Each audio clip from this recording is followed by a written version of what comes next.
Welcome to the Impactful Engineer Project.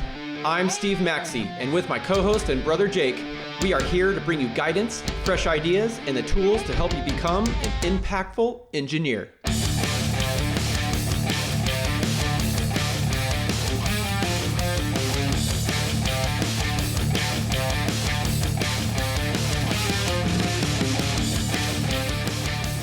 Welcome to a special Wednesday Wisdom episode. This is a special quick midweek episode where either I or Jake will sit down to share a bit of advice based on our own experience. We invite you to consider these lessons to implement in your own career or daily life. To keep this short, I'll spare the longer housekeeping intro and just say that if you find value in what you hear today, please share this episode.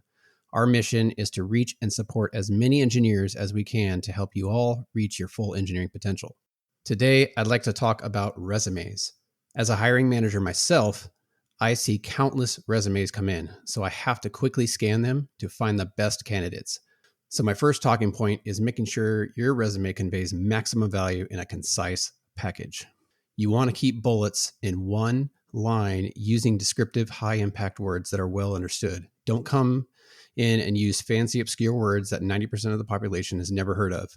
But you also don't want to say things like very large or super fast when describing your bullet points. Instead, use words like enormous or rapid.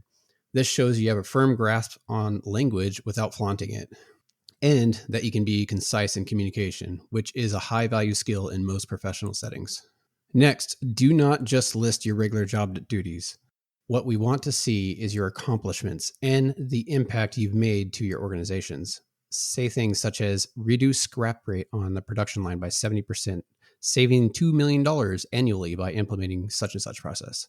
Or reduce the assembly time by 20% by redesigning connection interface on such and such product, saving 1,000 hours annual of labor. These sorts of things show immense value that you are already capable of and can bring to the potential new employer. You also want to showcase accomplishments in teamwork, communication, leadership, and other areas of interpersonal skills.